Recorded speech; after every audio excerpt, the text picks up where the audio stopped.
Hey, Marco, you ready? Oh, you didn't know? You better.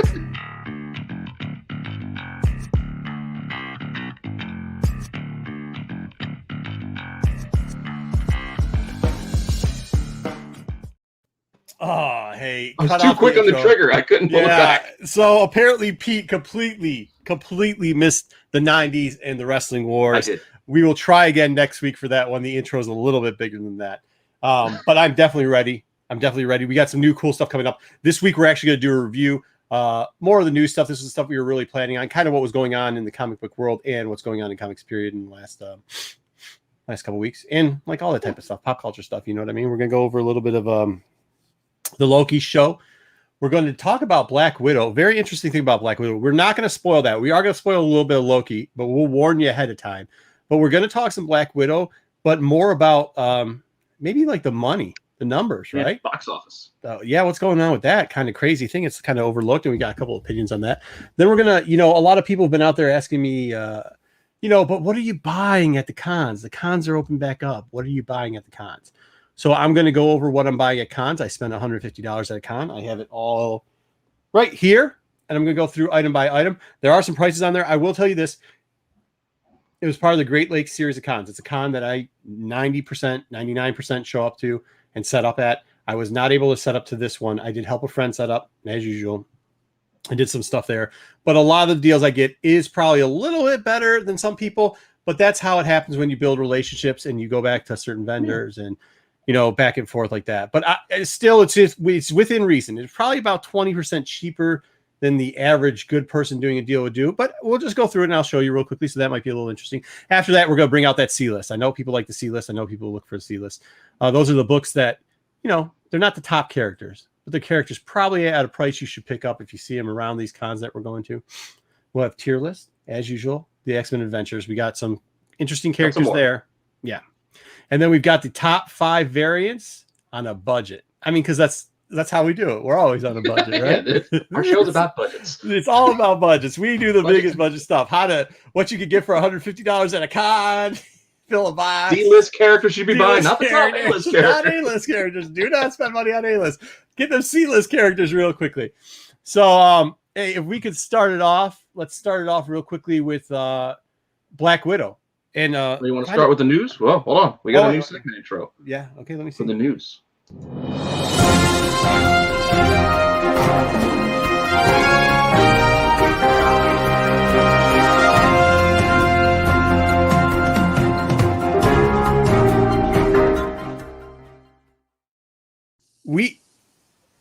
Hey, thanks, Joe and Tony. I'm glad you got the book in the mail. Thank you very much. And Joe, we appreciate it. He says, oh my gosh. And he's got one of my favorite movies in there because that was always on replay when I was a kid. Oh, that your favorite movie? That's Shiny? Yeah. One of my top movies of all time. I love it.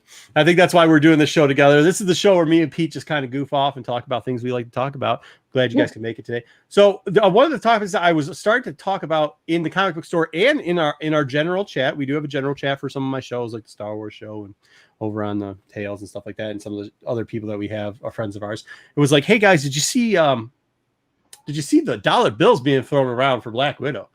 I mean, it is like the numbers are crazy. And then we started looking to break it down a little bit. And I thought it was very interesting because I was actually a little bit wrong, but also I think I'm a little bit right too. I'd always said that the VOD or video on demand is going to be something that we have to look at because we got to see what happens when they hit one of these premiere movies out. And Black Widow did 80 million in theaters, which is a lot. It is a lot of money.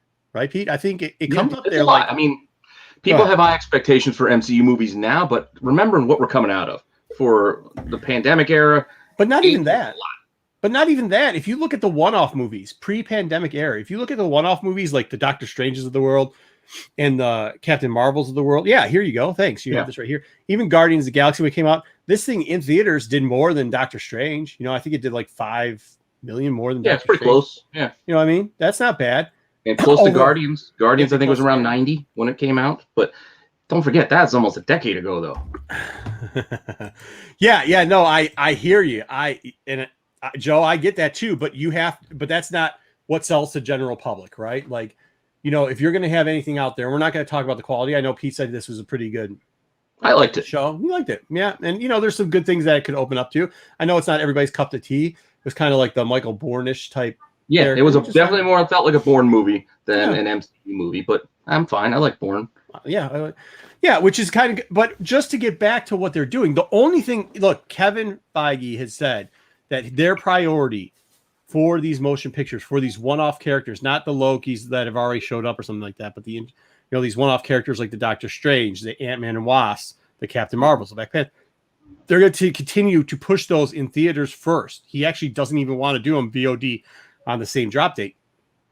Interesting enough, the last 4 things that Disney Plus has released, guess what they didn't do? Drop the VOD numbers. So this is maybe a small peek into roughly what's going on. And I wonder if this is kind of a call out, female Rambo.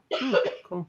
I wonder if this is kind of a call out to see if this is something that they're going to do in the future when it comes around these numbers, because I think they want to show a good, strong number to their shareholders, because was it come out to a total between the two of them? It's 80 and 60. So a little quick math, like 140.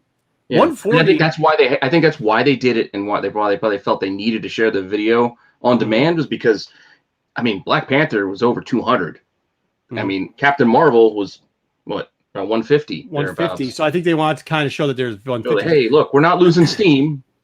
I understand that, but there's something a little bit more telling I thought about when I think about this, because I guess I got to tell this. I own a decent amount of Disney stock. I am a stockholder. I have bought it very cheap, and I am very happy with Disney and everything that they do because they've done pretty well for me. So,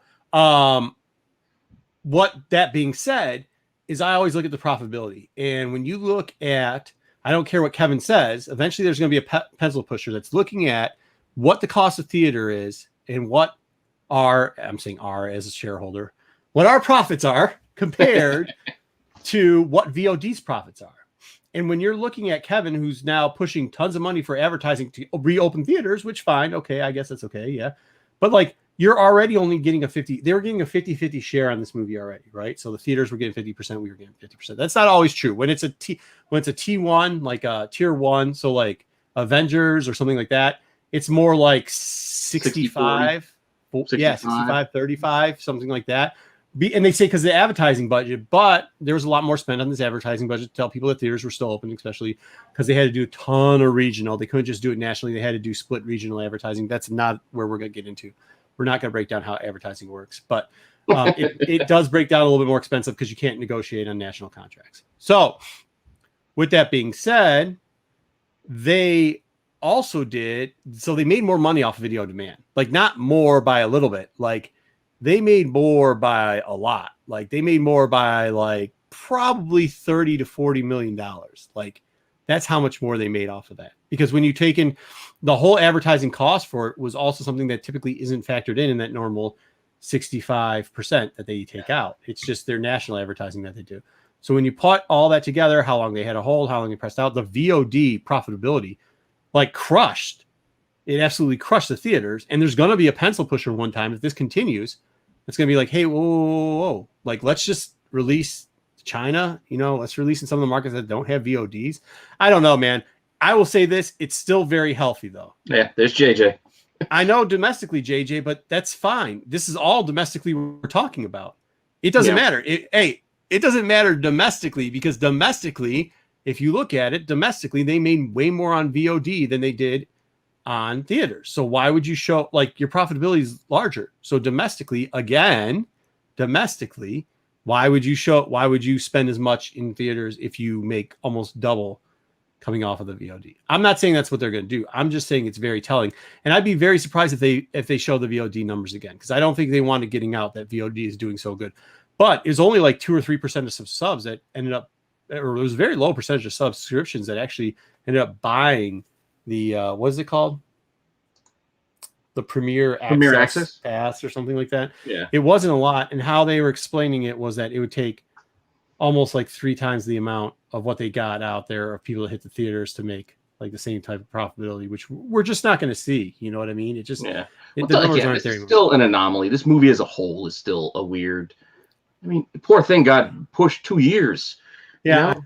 It's the whole thing is, it's tough to really make a call. And we're still only talking about the opening weekend, which this also might play out differently, especially with video on demand, because I did video on demand. So I can keep watching it if I want to. Yeah. I can watch it again. They're not going to charge me again. They already got my money.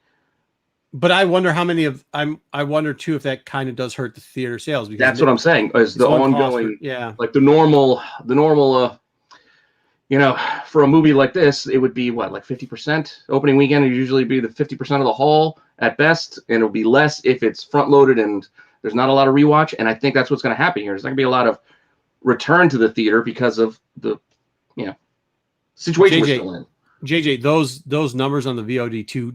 You're saying worldwide, but the worldwide numbers for theaters are completely different than the VOD worldwide numbers, because like in a lot of places where VOD can't be calculated, or they don't allow accessibility to the VOD, which are some great markets for the live theater experience. China, you know what I mean? It is compared, like it's not comparable. The only thing we could do is with like what VOD is making, and VOD is making a ton. And even in some of those other areas where you have to, like, if you think the 50-50 split here is bad, they make less some places that aren't domestic, because there's so many caps that international places put on entertainment as far as entertainment taxes, that you could be only making 30% on your overall sales numbers. So like before we go like, oh, well, it's domestic. Yeah, I guess. But the bottom line is VOD, they get 100% of, and they just did 100% of 60 million without leaving their bedrooms. You know what I mean? That's true.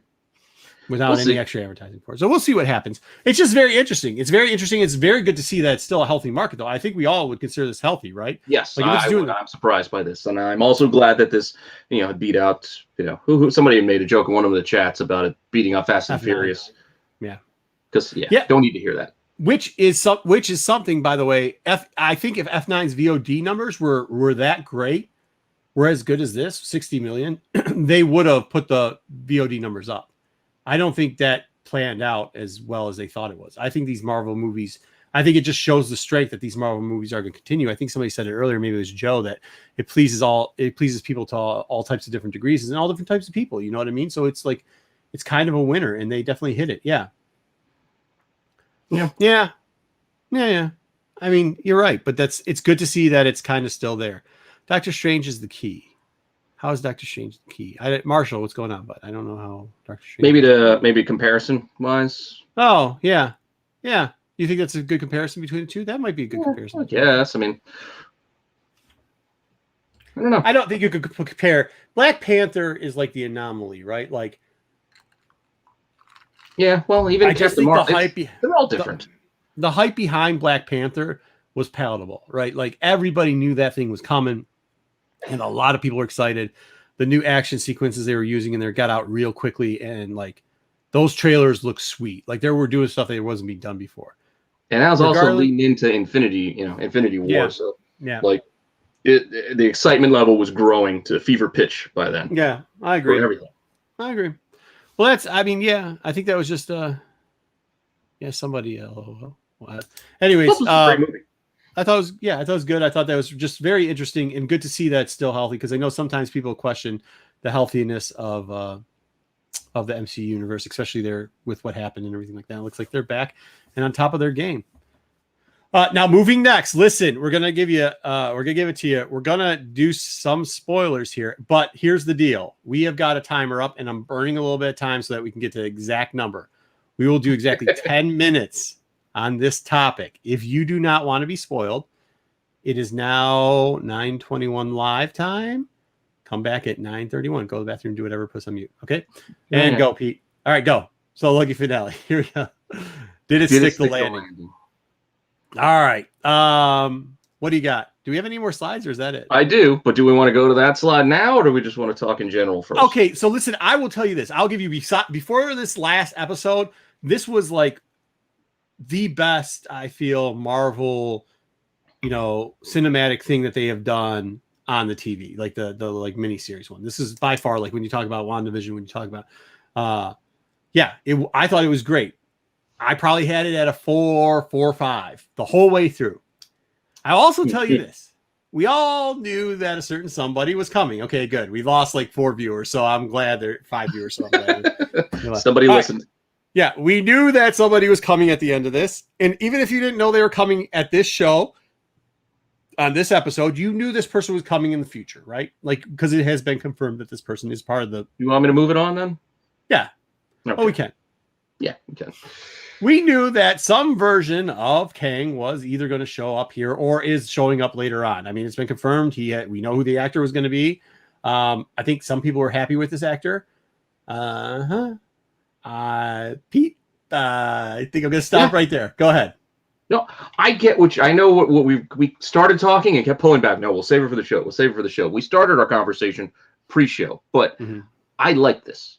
I've been saying that it's going to be Kang for a while now. I was thinking they might not show him yet. I thought maybe he would just be a name drop. We wouldn't actually see him. But in retrospect, I'm thinking, wait a second. They're at the castle gates. What were we going to get a whole episode on if we weren't going to see him? So it does make sense. I mean, yes, it could have been another Loki variant with Kang behind that, the guy behind the guy, but I like this.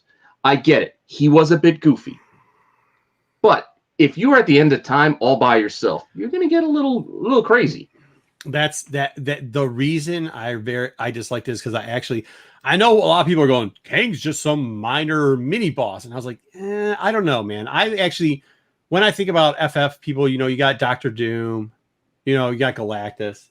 I like to have Kang around there. Like, I think Kang across the universe, messing with the Avengers a little bit. Plus, it's time traveling, and there's different roles that he's teaching us about time traveling. It's pretty cool. Wars figure. I mean, come on. Yeah. Plus, he looked cool as shit, dude, and he always has all these weapons. And then it's like goes him, and then I think if I was gonna say mini boss in that era, I would say high evolutionary. Like, that's mini boss level. Yeah. Mini boss level. Okay, so I'd still have Kang as a big one. The Kang, I don't care if you call him Kang or Mortis. What you put on that screen, how you wrote that, and how you had him act like it was a bloody musical was not Kang, not a Mortis, not anything. It was terrible, and now I can't get that image burned out of my head. And your thing was like, well, they'll change him around, and he'll be the real Kang. It doesn't matter. They already ruined it. You crap in somebody's Cheerios. The next bowl of Cheerios you have, you're going to still think it's going to taste like crap because you remember eating crap. Was it ruined when they had a completely different face mold and a pink look for Thanos? Was that ruined when that didn't really look like him because he wasn't purple? Well, that was magenta. And then, then we got a super chin version of him in Guardians. No, don't go there because time out. Don't go there, because if it was Kang, if it was the real Kang or a Mortis, it would have been Nathaniel Richards, who was a descendant of Reed Richards. And we could really quickly go and tell that this guy is not related to fucking Reed Richards. So we don't know that. You don't know that? No, we don't know. He was the 616. He was a 616 relative to Reed Richards. We know that this is not the 616. I'm just saying we don't know what Reed Richards we're going to get in the MCU. No, you're right. I guess you're right. You know what I mean? Like, they've already said open casting. Like, as much as I want Krasinski and Emily Blunt, and they keep saying, no, it's not going to be us, we don't know who they're going to cast. Okay, fair enough. What I'm saying is, in the comic format of the 616, 30th generation Kang, two completely different people. So, but with that being said, I don't even know why we're talking about. So, I don't even care about the appearance. Isn't what killed me with it. It was how he's like, hello. Okay, I'm gonna miss the sword. Let's sing a song, a ling a long, a ding a dong, and all that dancey Wizard of Oz bullshit that they did. I get it; it's the man behind the curtain, but you could have left that shit out. And I just don't like musicals too. So, I don't know when they started getting him into the I'm acting on stage, over dramatic, very loud pronunciation vocally, and he's enunciating. Words. Yeah, and enunciating, right? He's on stage, he's on. Look. If I go, because maybe he was putting on a show. To who? Somebody who stabbed him? Yeah. They get the sense that maybe he wanted to be stabbed. Yes. Okay, but this is the thing: the Kang the Kang I'm familiar with is the very calculated, scientific, quiet, not Wizard of Oz dancing around. Ooh, a dog got me. Toto, get out of here. Whoo. Okay, let's talk about some flying monkey shit. No, it's the Kang is pretty badass and he has a purpose. I know, but I'm just saying we still might not have seen that. He didn't call himself Kang. He didn't call himself a Mortis. He didn't call himself anything yet. And I know this is the actor that's going to play Kang, but that's why it ruins it. If they just used a different actor, it could have saved it. I mean, look at it looks like he's got a big freaking bow tie on. I mean, everything about him, the enormously large jacket type thing, like it was all just goofy, cloak, man. It's a cape, a mortis right there. It was like a goof. He's a goof. It's big goofy. Purple cape. It was all goofy. Show. The problem is if you introduce Goofball McGoof bags here, and now he's good. This is what people saw, not people who read the comics, but the majority of the population that watches this that don't read the comics, they're gonna think that's how Kang acts. Kang acts like, hey, how we doing? But they're not. He completely explained the whole thing. He completely said there are a lot of versions of me are not good. Mm-hmm. Yeah. And I think that's the idea, and that's what opens us up to a lot of possibilities. Can you have a request? You're just focused on what's in front of you. You're not looking beyond of what could still come out of this. Pete, hello guys. Yeah. Hi. Could you say the name? Because I'm going to screw that. Apit's been said it. I can't even. ABS. Request for Pete to calm down. Can you show the full design? Oh wait, we got to get off this real quick, anyways. Well, I can do shirt you wear now with. Yeah, this is my giant size X-Men shirt. And I think that's right around where we're gonna end up. Yeah. Console cross time Kings. Yeah, I like that. I do like that. I hope that's where they're going to. And that's something I said real quickly because we've got about 30 more seconds where I really want to go with this either way. Whatever they do, I want to go into War of Kangs in Loki #2. And you told me you're an idiot. They're not doing that. And this way, if people come back, they won't see that slide. They'll see this slide. Okay, perfect. Which is not a big spoiler that we are getting a season 2. Which should also be fun. No, I mean, they overplayed the Sylvie thing too. Yeah. I mean, I hope I don't know. I hear what everybody's saying about it, but like, it's one of those things where you get it. Like, now that's all I'm going to think is the Yellow Brick Road every time I see him play that character. Why? It was more Willy Wonka than Wizard whatever of Oz. It was. I know. I'm sure more Willy Wonka. That's the point though. The point is like, is there a certain point where we try to play this multiverse thing and we're just ruining it for people, right? Not ruining it for people. I don't think it's ruined. That's where I disagree. I get what you're saying, but I'm looking at it as more of a stepping stone to something more. I get what you're saying. That this is on television. But the general public, and I haven't watched it with the general public yet because the general public they have no idea who he is. Yes, I know, but now they do. No, they don't because they don't know what his name is. He never even named himself.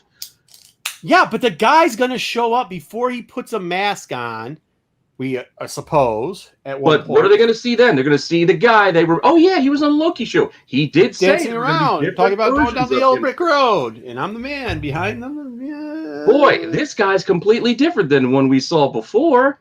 That's odd. But he did tell us that. Yeah, the general population is really good about breaking those distinctions down. See, but you're not thinking about it from the general you're again reacting as a fan, not reacting as a general population person. A general population person doesn't care about what they just saw because they had no prior knowledge or expectation. Agreed. This is the bottom line. Unfortunately, it was this.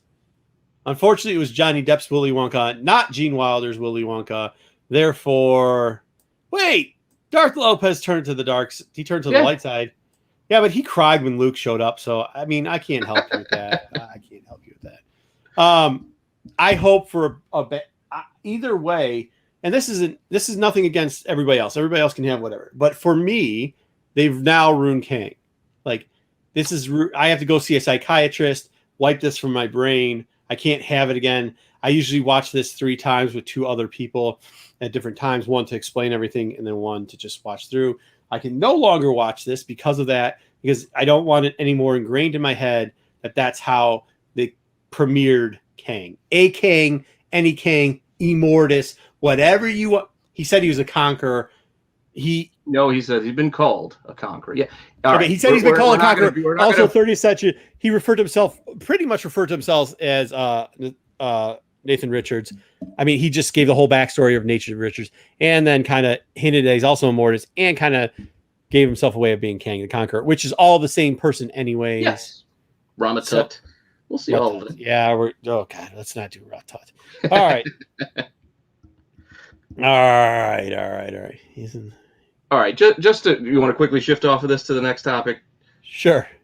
All right, the next one I just threw in here just really quickly. It's just a small little story that I noticed today, and it was just the I think Hot Toys showed this figure for No Way Home, and yeah, it's a black and gold Spidey suit. I'm like, all right, I can still see the red underneath of it, and I was like, well, what suit could this be? Closest that I could see to me that made a lot of sense was this Mark II, I guess, spider armor is what it kind of reminded me of, just the color scheme. I mean, maybe that's what it is, maybe it isn't. I have no idea. It's a toy after all. So who knows what it would be and if this is it. And if that even matters. But you are interested in this kind of thing?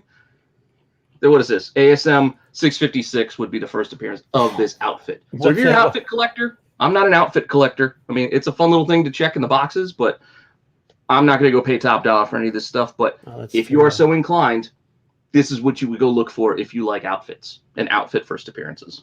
Yeah. Potentially. Once I go for $1 right now, and like in about 2 weeks, it'll be like $50. So get it now, is this what we're saying? Yeah.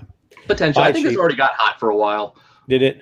I think the last time. I think with the Spider Monkey or Night Monkey from the last movie. Yeah. People were looking, is this the suit? Is this the stealth suit? Is this the...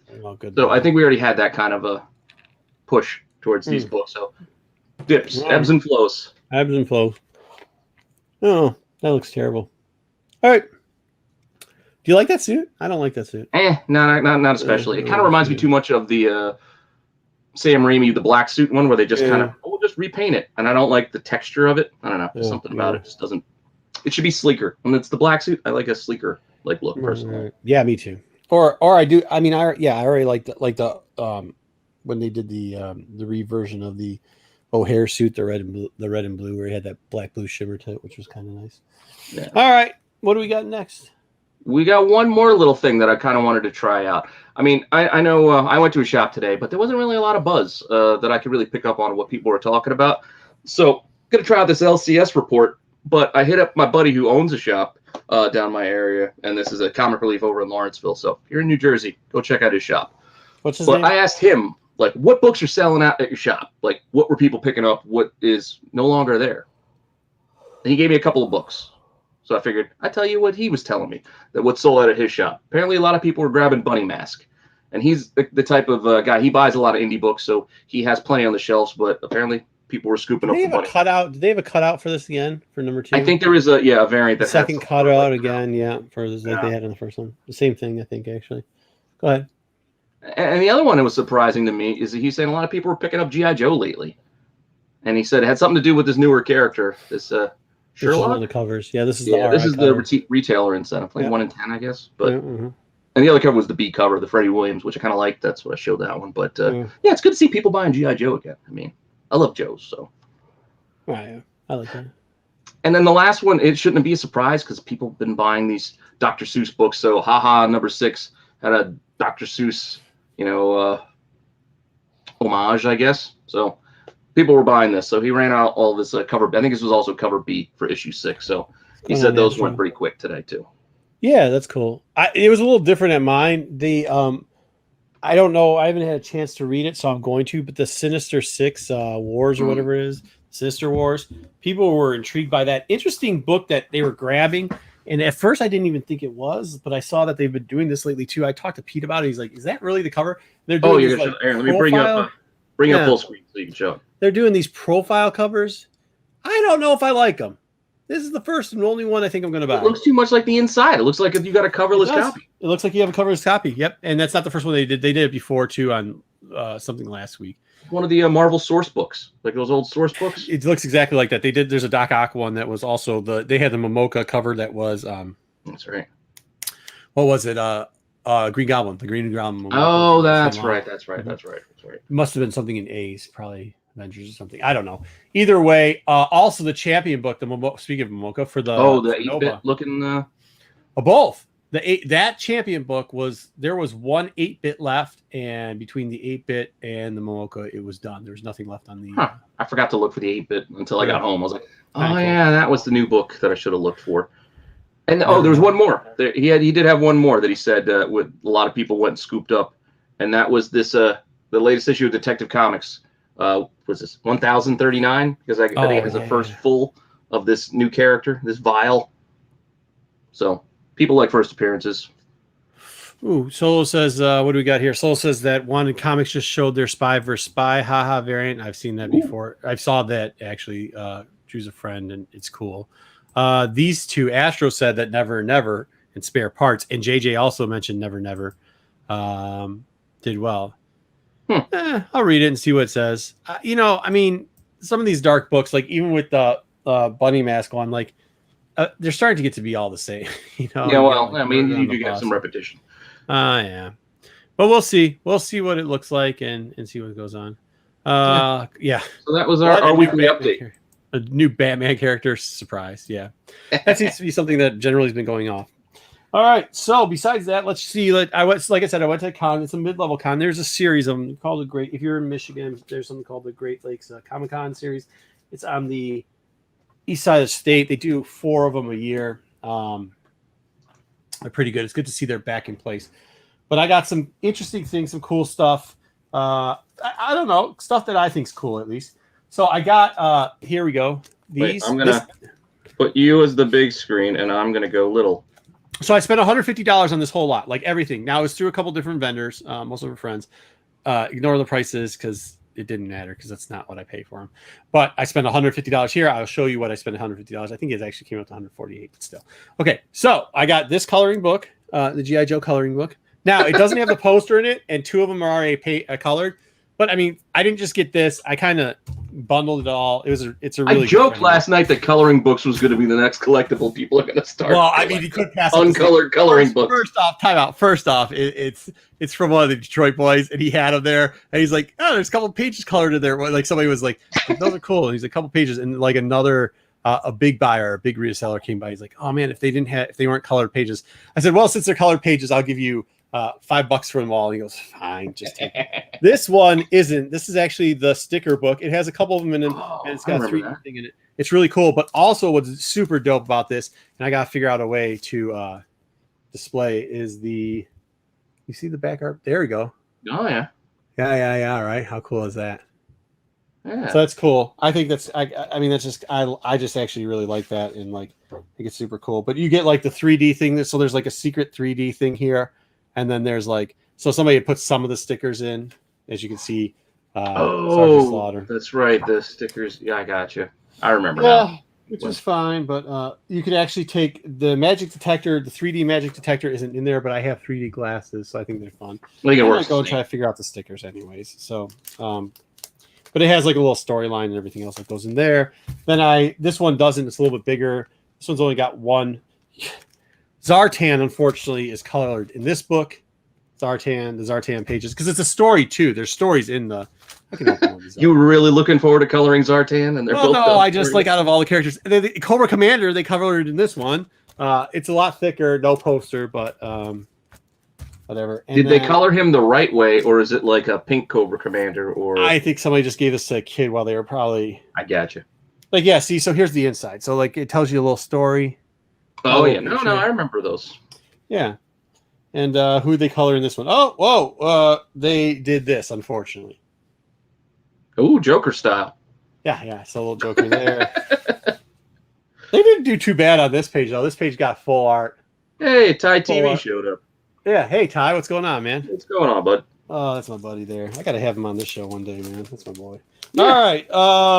We'll eventually have guests on here once we get our rhythms and our plan down. So that's part of it. So this was one stack, right? Like I think I paid maybe $5 for that if he didn't give me them like that. Now we've talked about some of these things, and this says $5 each, but of course, my man Hector hooked me up a little bit. Now these are kind of cool, but these are like some of the other small mini books, the mini comics that come with them. There isn't the original Tim's, but we'll search for them. I think I ended up paying $10 for all this. This one is actually the thicker version. Okay, this is a good one. This one alone is probably worth it. It's almost like a little square bound, isn't it? Yeah. It is, and it's like cardboard. Glue. It's really cool. It's real cool. So glue, not staples. Yep. Glue, not staples. Yep. So there we go. So I got a stack of those for $10. So we're up to like $15 so far. Not too bad. I love those tiny books. Somewhere around there. I did get this out of. I got this, and what else did I buy from there? Maybe I just bought this. This was just kind of like a throw-in, like it's just one of the 1-point variants. I always pick up 1-point variants. Okay, it's like a buck, man. You know, I mean, I think it was just kind of a throw-in with them. Now here we go.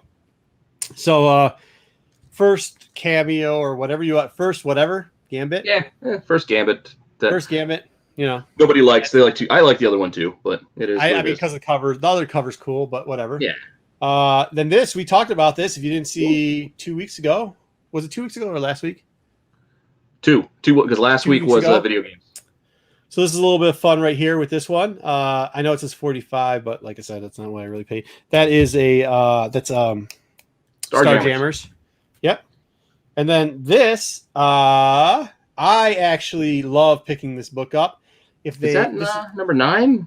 This is number 5. Supernatural Tales, the Mummy. This was actually, you know, this is probably an 8, and he probably had this underpriced. He had this, the original price he had for the general public on this was $75, probably underpriced there.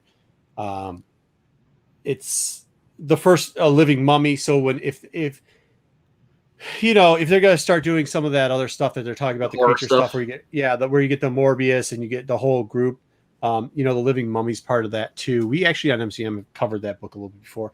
I got the OG living Legion of Monsters. Legion of Monsters, yep. Legion. Well, he came back into the Legion of Monsters again later on too. Got a Darkwing Duck. Number 1. This is cool. This is a Jen. You know, I always bring up Jen, and we were just talking the other day too, and I actually didn't tell her I got that. And then I got twins for Tuesday. It's Tuesday today, so I grabbed these. Really nice. You know what was weird? No, Tuesday was yesterday. Okay. There underneath, so this is Patch and Mr. Fix-It, right? So under Mr. Fix-It, Grey Hulk's boot, there was a couple copies that I was seeing with it, and I've seen it before, and it has a white dot, and I think it might be a printing error from a printer in whatever the local area was for that, but these didn't have that. These are really nice and clean, and that would be my $150. That's what I spent $150 on. So nice. I think I did okay. You know what I mean? It's kind of like this was like, I don't know, maybe it's weird how we do it. We don't, it's not like he's just like, I've got this much room to move on this and this, and then we come up with a big number, and then I'm like, and then I ask a number, and then he says this. It's a dance. Yeah. And I don't like to dance, decent. So that's why I don't get deals like that, because I look at the sticker and go, do you want to pay that? Yes or no? And yeah, well, I leave it in the box. So with these guys, it's a little different. Usually what I do is I go like all those books, like obviously that was all from the same dealer there.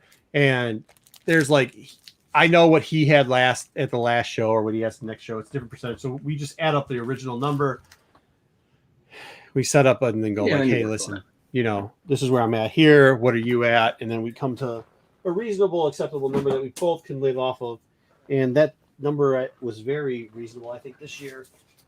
Or this and the other stuff was kind of just throw-in, to be honest with you. I mean, the extra $15 wasn't that much. But that's what, once again, that's like, you know, go out there, be friends with your, you know, make sure if you see a dealer regularly, even if you don't buy anything out, just say hi to them. You know what I mean? Give them a talk. Remember, those guys want to talk to people too. They don't do it just to make money. Like a lot of those guys, like it's long days, man. You know what I mean? So like go out there and make a friend or at least make an acquaintance, hook it up, and maybe you could get hooked up too, or at least do pretty decently. I hope, the Darkwing Duck was nice. Thank you, JJ. I like that we are the Riggs and Murtaugh. That's good. That's awesome. Yeah, everybody. I thought people look. I really thought people were going to be all about the patch or all about the patch and Mr. Fix-It. Oh, but people are loving the Darkwing Duck. Yeah, they love it. I like that better. Yeah, Tango Cash.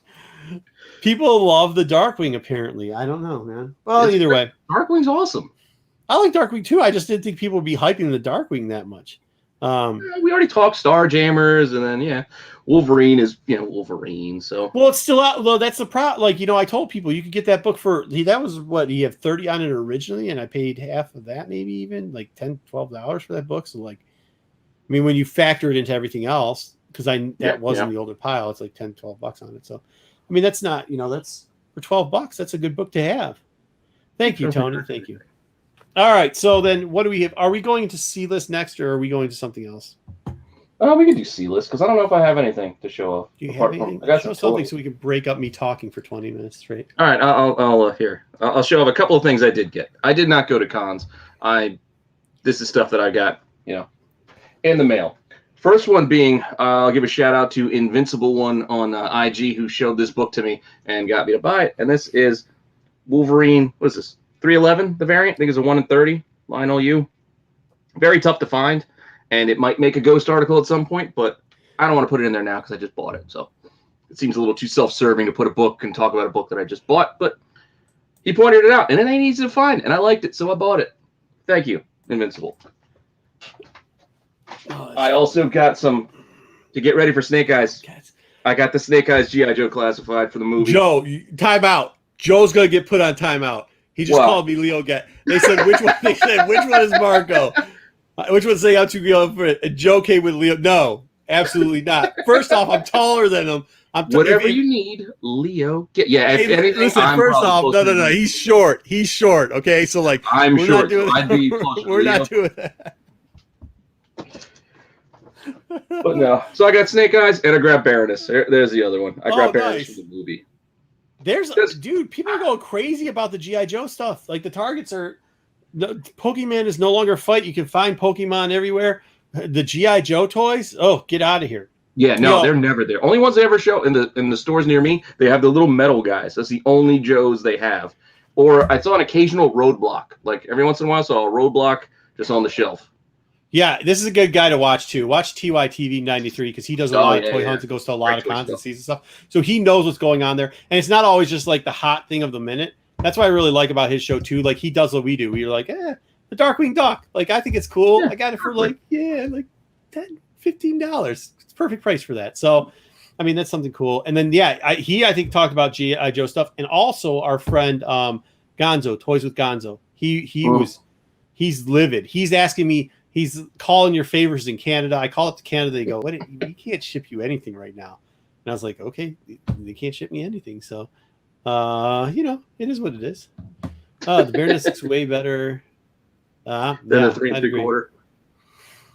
Yeah, I'm not a big fan of the 3 3/4. I've moved up to the 6 inches for the Joes now, even in the Star Wars as well. I just can't do both. I have a few of the smaller ones, but if I'm buying the big guys because the only thing that I think is really cool. Have you seen? In the 3, it's 3 3 inches, but they have them in Target in the NECA section. There's 3 3 inches, and they just came. What the heck was it?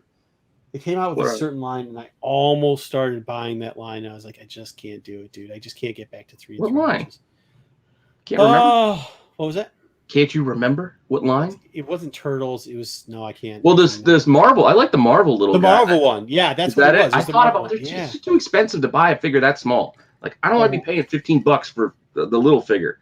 Yeah. That's my problem with it. I don't either. I like the Tailspins too. Marvel just did a retro. That's what it was. The Marvel retro figure. One more. I bought a slab. Oh. This is Andy Tomerlin's fault. He just showed this cover, and I was like, "Hey, there's a 9.8," and it wasn't even that expensive. It was like $50 or $40 or something.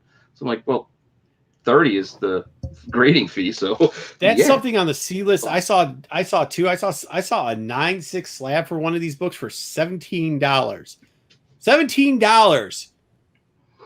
That's it crazy. It costs to me. More to slab the book than $17 exactly. $effing, man. Are you kidding me? Yeah, I mean that's I might. And we got magnets. Oh yeah, I got my magnets in. They're back behind me, but yeah, they're cool. So I got Rennavision magnets. Make sure you're subbing. And actually, I might. And pins.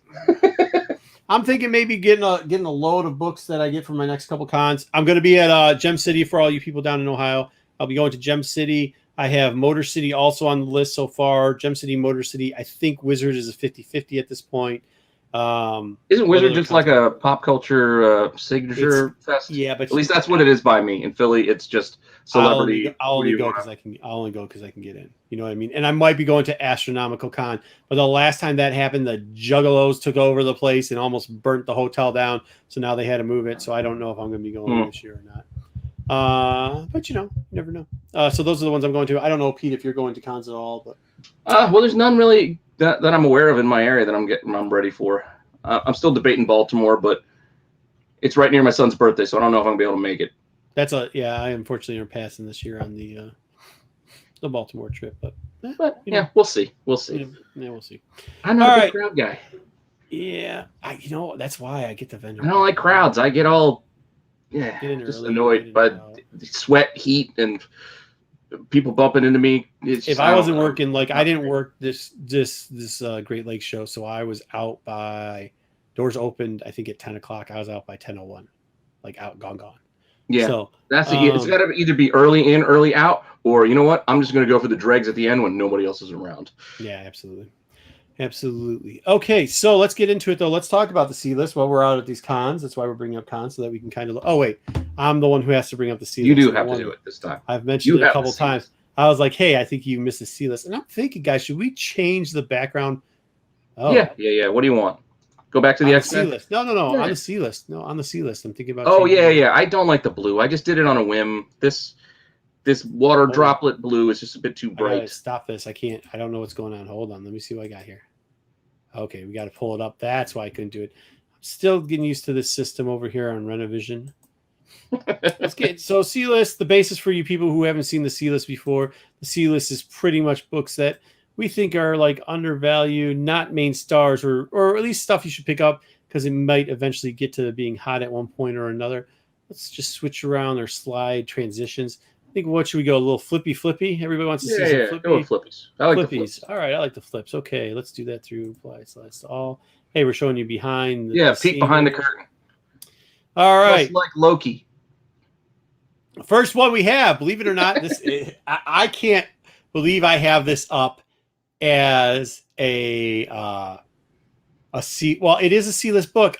I can't believe I have it as a C list and like on the buy list right now, because I just remember buying these out of dollar bins like 2 years. You still can occasionally. Yeah, you can still find them there. But like if you're getting these for under $20 in high grade or in decent condition, it's pretty good because it doesn't only just give you like Puck, which is out of all the Alpha Flight characters that I like, Puck is probably my favorite. He's like me. He's hairy. He's like Pete. He's short. And, I mean, he's kind of a funny character. He's one of those one-off characters that are pretty funny. But it also gives you Wild Child, and it gives you Marana. And if you are reading Gamma that they brought back now, they brought back Gamma Flight, which is like... Oh, Gamma Flight? Yeah, Gamma Flight's part. Like it goes like Alpha. Well, you have Beta where you start off, and then you could be in Gamma Flight too. These characters have a link to that. They also have a link to... Omega, and although pretty much because they have a link to Omega, they get to link to the Weapon X. Gamma Flight has a link to the Weapon X project because they have a link to Weapon H, which is where Alpha Flight started. So, it's just all one big happy family. They're probably going to cross somebody over here. But either way, to get a bunch of sets. What about Sasquatch? No love for Sasquatch? Sasquatch's first wasn't in this book. Sasquatch's first was before this. Mm-hmm. Still. No, yeah, I mean, it's great for the team, but I was just kind of telling them why first and why I got you for under $20. I can't get out of the Stephen C comments. This book actually at one point was a lot more expensive. I was surprised when this came up. This is a character called Mimic. He keeps coming back. He definitely has links to like a lot of X-Men storylines, definitely has links to Omega Red. By the way, one of the reasons we're doing these C-list books is because they do come up on the tier list later, these characters. But Mimic is under 20 in the X-Men series, a 12 center. And to be honest with you, I couldn't believe that the price had started to fall down. I can't believe that you can start getting this book in decent, Silver Age. When you're talking Silver Age higher grade, you're talking above a 6, right? That's where you're, if you could get between 6 and 8 in Silver Age, that's usually a pretty nice little honey hole. That's like the mid-high grade, And for this book, you can get that for $100 or less nowadays if you get a good deal on it. Raw, we're talking that's a pretty strong deal for this book because this book has had peaks before that well exceed that in the raw price. So it seems like even with X-Men heating up and mutants heating up, this is a book that might be taking a little bit of dip for some reason. Maybe it's because people haven't, the silver market's always interesting. It holds value a lot of times, but sometimes people forget that it's there, I think. I don't know. Either way, I don't imagine this will be that for too much longer because people are just money shifts, money shifts. People are going, but silver usually is pretty strong. The dips aren't as bad as some of the modern stuff. Now, X-Men number 5. This is like a 5 and under book, but it has a character. And rewatching the X-Men Adventures, I kind of like the character and remember that I like the character, even though he becomes Agent like Zero and like changes his name and got like it's really weird what happens with him and everything else. But it's originally named Maverick, because I think his name was Christopher Nord, and then he changed it to David Nord, if I remember, and then became Agent Zero. Once again, he's one of those characters that crosses a bunch of stuff. This is one of those 5 and unders you can get. Also, second appearance of Omega Red. So True. A lot of people now Jim Lee cover there as well. Yep. But a lot of people pick off. They pick out Omega Reds first, and this one for some reason sits around. I think it's a great cover, dude. But besides that, you also get a little Maverick in there, and this one you could definitely find. I mean, you could definitely find it for 5 or under, 5 or below, as the store is called. So make sure. Yeah, you can still and if you can still find it in some dollar boxes too. You may not get in a super high grade though, because everybody will pick out the 4s. But other than that, a lot of that X-Men run, they legit were printing like 1 million copies of this book back then. You find this all the time. People go grab that 4s and they leave the 5 behind, and it's exactly. There's tons. Just like you get the long shot Mojo cover number 8, I think that one's always in a box, and the Bishop number 10. I always see those X-Men books. But 4 is always gone. 4 is always gone, and even a lot of times 6 I think is gone, which is the Psylocke and Sabretooth cover. That one's scooped up. This one actually is another one that fell back off. Now a lot of people got this because it would pick it up originally because of the fight, but it's really you should be picking this up for Silver Fox, and now's the kind of time if you do it again. She's another one that's linked to the Weapon X project. Now, if you're gonna do like Omega, if you start doing stuff with Omega Red and some of the other characters that they're talking about, it's an easy crossover to get into the Weapon X project. Even from like characters like Black Widow, we can explain that a little bit more later. But like these are very easy, and to get this book, which has now started to decrease in price. I mean, I was looking at some of the prices on it again, and you could get them for 10 or under, $5. Yeah, this used to be a big boy book back then. This used to be a pretty decent book. Like this was oh man, that's like this one was $30, which was a lot of money back then. Right, absolutely. And I mean, you could still probably get it. Oh, speaking of, by the way, this book right back here. Remember, I said there was one for $17.50. This was a $9.6, $17.50. CGC is better. Like, what the fuck is going on? And then next up we have Longshot. Now this one is also kicking in the gonads because what I have to mention the prices, but still to get Longshot and to get Spiral, Longshot's one of my more favorite characters of the mutant run. Loves that mullet. I do. I actually like kind of the storyline, and plus it's Arthur Adams. It's like Art Adams' first experience into like Marvel, right? Like kind of like where he started to get his Simpsons fingers and everything. You know what? He actually's got pouches that are reasonable. His muscles, the tone. He's got the thing that goes across him. His bag and pouches are all in the right places. And guess what? Arthur can also draw feet in 90s characters. So and his hair's not oversized, and he doesn't have huge shoulders. I'm just saying. I'm not saying that like other artists can't draw feet or put too many pouches or their weapons are way too big and make no sense. But as far as Adams goes, he does a great job. Also, this is like Anne's big break too. And she ends up doing a lot of good stuff with Marvel. Either way, you get two great creators in the space doing good things. I like this whole mini. Now, this book started to pick up in price. Like, I can't even believe I'm going to say this, but a 9.8 had sold at its height for $400. But I think this is when everybody goes out and gets every first appearance craze. It's started to calm down a little bit since then. You can get this, like, if you're going to put a target range on this, I would personally target for 20 or under, but like more realistically, you're going to be in the $40 to $20 range on this particular book.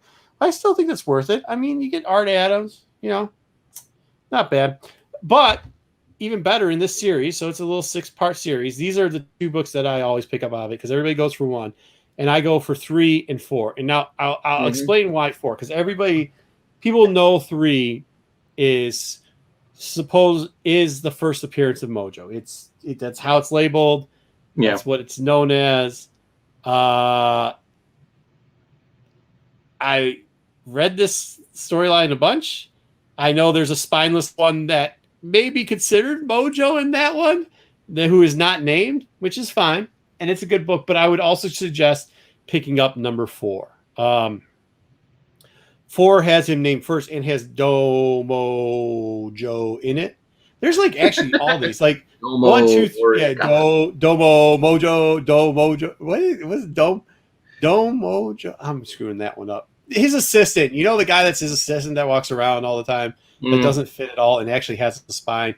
He's in there. So he's actually in this. I just like 4. You sitting there going Domo Mojo with your Hello Moto voice. Hello Mojo, Domo Mojo. Okay.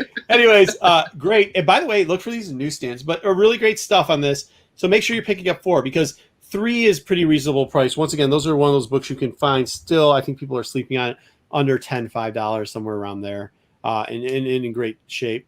Where number 4, you can easily find this in real good shape for less than that. Yeah. And it's kind of cool. Got She-Hulk on the cover, but does give you a couple. Gives you a couple first.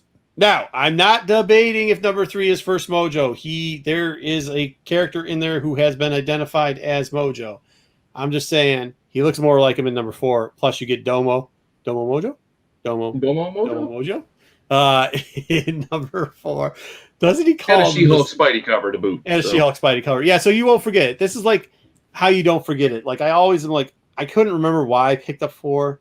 You know what I mean? And this is kind of what the C list is about. Just look at the covers and be like, oh, I think this is kind of a reasonable price. Don't be buying any of these. All about building that mental Rolodex. Yeah, Remember what the covers look like so it's familiar. Look, if any of these start getting to over $20, just pass. Go on to the next one. But they should all be under $20. This is an interesting case right here. And most people be like, why are we talking about Dark Star? Well, she's on the tier list for 1. We're going to get to her in a second. Yeah, we're going to get to her in a second. Number 2, so I could show that there's actually a pretty darn rare, pretty darn rare 30 cents price variant. And for a book that's as old as this book, you know, you get a little Bronze Age. And you can, I mean, I have picked these up before, you know, for $10 recently. Okay. $10 recently, not the 30-cent one, but the 25 one. And I'm telling you that I'm not quite sure this is one of the price variants that always, I don't know because I don't have the apps. So maybe I don't know how the apps work, but I'm telling you, as far as dealers go, not all dealers are going like, ooh, I really got to dig out that 30 cents Champions price variant. You know what I mean? Well, that's the other thing. You get the price variants. It's good to have one of the price variants that actually has something meaningful behind it as well. So if you're getting a first appearance and a price variant, you're getting, 2 bites. You're getting a little extra. And as far as Dark Star goes, now I know one of the, when you're talking about Wolverine's girlfriend, maybe not so much when we're talking about earlier on with Silver Fox. But when you're talking about Dark Star 2, Russian, she definitely has links to Black Widow, the Avengers, if they ever do something with Champions, which I don't know, man. After Black Widow, I could see them and Avengers doing a subplot with Champions. Also, 2 has tons of the Weapon Plus projects, which is where you can introduce. I want to see the Winter Guard. They have Winter Guard 2 with Colossus. Thank you for bringing that up, Pete, because Colossus was part of the Winter Guard 2, right? Mm-hmm. And you have him already with the Deadpool stuff. These are all ways you can introduce characters that could introduce mutants into the world. We don't know exactly how they're going to do it. I know people have got a ton of theories on how that's going to happen, but they have to introduce a ton of different characters on a ton of different teams, and probably not. You can't have East Coast, West Coast, North Coast, South Coast, Midwest, Great Lakes Avengers. Yes, you can't do that. There's no way. That's not going to work. So they do have to start forming some of these teams. But can we have an Avengers Academy or an Avengers Arena? No, USA Avengers. No, Mighty. I think you understand my point. You understand my point in this. Also, she does have Phantomax, who is one of the characters I just love too. In the modern era of mutants, she has a little bit of a relationship with, because I believe he brings her back to life. Either way, she touches a little bit on everybody. If you're gonna look for this book, this is one of those ones where we're like, don't pay $20 for most of these books. But if you're going to pay above $20, if you get into that top tier of this high grade, top tier of the cheap book list, the 40, when all of a sudden you're like, ooh, I'm about to pull $40 out of my pocket. You're paying under a 1 in 50. I would recommend seeing if it's a 30-cent price variant. At that point, I would be okay if it comes down to the negotiations, I probably wouldn't be okay. I'm too cheap for that. I'd at least try to get it for 35. But I'm saying like around the $40 for the 30-cent price variant at a con, or if you can catch it, that somebody just lists, a Champions Run.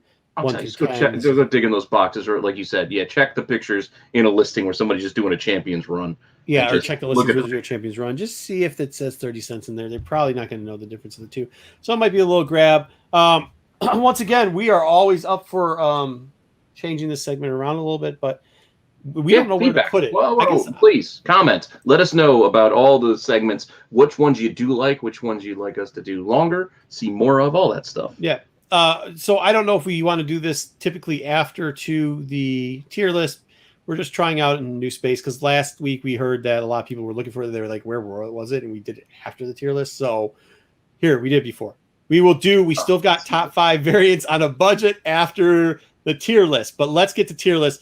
We got 21 in the chat. This is where you come to play. This is where you guys tell me how wrong I am with life.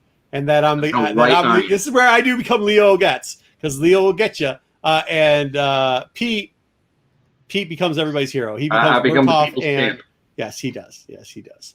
Everybody always agrees. Somebody has to. You got to play the heel. Oh, all right. So let's see. What was it? Wait, hold on. Somebody made a comment about something. Oh, wait. Am I gonna go? That background is what? Oh, that was from the bright blue. Okay, well, maybe we'll change the bright blue. I got to do something about that. Maybe we'll change it to green, or we'll make a budget slide somehow. I don't know. All right, let's get into I'm going to go in random order. Okay, so part 3 of the tier list. There's going to be, if you haven't seen the theme so far, there's going to be a lot of Alpha Flight. I guarantee there's going to be some bangers on this one, because if you know what we're doing for top 5 variant, there's definitely an S tier character. For those people who haven't joined us before, we grab a couple characters from the classic X-Men Adventure 1990 TV show, and we rank them S tier being superior, top of the line, better than better, out of this world, very rare, best character possible. And then we rank it all the way down to A, which is, hey, these are great characters. Great characters. Awesome characters. Great characters. B is like, hey, pretty good. Yeah, good. C is like, okay, we can't throw them in the trash. Our C list from now has been like, we can't throw them in the trash, and we turn D into complete trash, and that's where it becomes fun, because the chat kills us on the trash. Well, at least JJ does. It's just true. Side. Solo. I vote Warrior side, Marco. Oh, yes. Pete is so good looking. I agree. Yes. Oh, on this. Yes. This is why I lose all the time. Okay. So let's start off with, I'm wondering which way we should go. You go ahead. Yeah, I'll let you pick who we go with. I thought we got rid of some of these characters because, okay. No, we got to have some losers. All right. Let's start off with the Vindicator, the male version, the husband, who actually in this series is pretty much a bad guy. Like, he's a pretty bad, like, there's a lot of Canadian nationalists going on with him. Like, I do it all for Canada. Like, at one point, they almost like, the Department H is like, you got to rip out the oh, geez, there we go.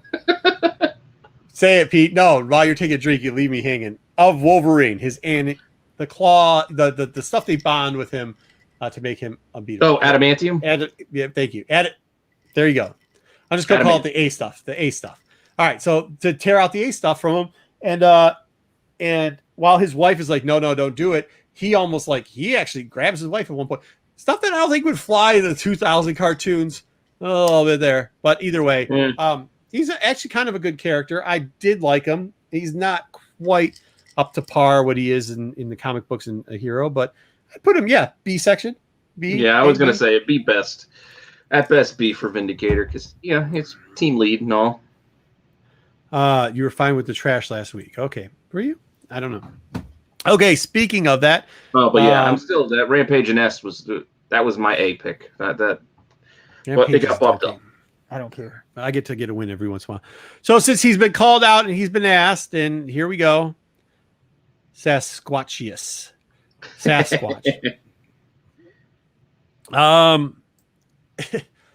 In the show and in life, Sasquatch is a C character at best.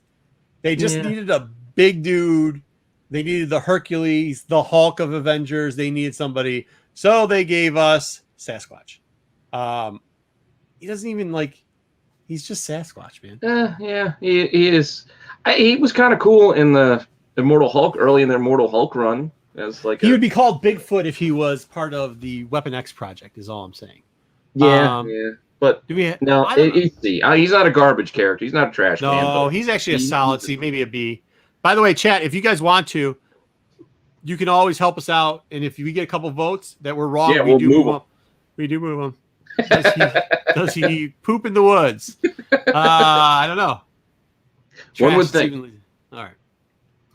Wait, but he might have a problem with it sticking to his fur. There's no AAA for that. There's no AAA, and no. All right. I'm trying to flick them back and forth, but I'm not going to get down. Yeah, we probably should get into one of these real quickly. All right, let's give you a good one. Well, maybe not. We'll see what everybody says about this. We're going to give you a bad guy or bad girl, and we'll see what people think about this. Hey, we mentioned her earlier, Spiral. She does a little dancey dance. Interesting story about her. In her first appearance, too, she's kind of naked. Because she's doing this, they originally had her doing these dances, she's supposed to be almost, I think Arthur was trying to make them tribal or whatever. So she doesn't have the whole get up. There's no crown, there's no clothes or anything. She's just kind of in her underwear or something like that, trying to do the transport thing with Gog. So very interesting. In the cartoon, though, I thought she was great. I'd have her probably A, B plus, A minus, B plus. I'm a B for this, but B. Yeah, it's still just Spiral. She's all right. She's got the extra arms. I can't imagine how she doesn't cut herself. It's like Grievous. How did he not cut himself with the extra arms and blades flailing around? At one point, she gets in a fight where somebody sends Mojo away and just goes, "Hey, listen, me and you can have a rematch real quickly. I get 50% of the cut." She doesn't care. She's awesome. And unfortunately, the comics, she's a lot better. But okay. I will give you the bump until we get. The chat can also pull her back down to the B. I'll give you the bump for now because this is a weak crop. We got some mediocrity still on the tab. Yeah, Sasquatch. We can't just put a Bigfoot in there. Okay, we got some. We do have some stuff. And speaking of mediocrity, well, this character is just mediocre, and I don't actually even. If they just weren't going for the Canadian theme, I don't think Snowbird. By the way, she can change into a wolf. She's like a shapeshifter. Change into a snow wolf. She can change into a snow owl. She can change into a snow fox. Not a bird, apparently. No. All animals except her name. Yeah, except for what her namesake is. She's the most irrelevant character in Alpha Flight. Just. Sometimes you mistake her for being one of the twins. You know what I mean? Aurora. Is that Aurora? Oh, no, wait, that's not Aurora because, wait, is that Dark? Is that Dark Star because she's got blonde hair? No, it's not. Oh, because she changed it to a fox, a snow fox. I'm hard pressed to put her above the trash can. I'm fine with it. I have no allegiance to Snowbird. He says this. I think he means Snow Bunny, but I think she does actually change into a bunny rabbit, a snow bunny rabbit at one point. Just not. I'm fine with this. Okay, good.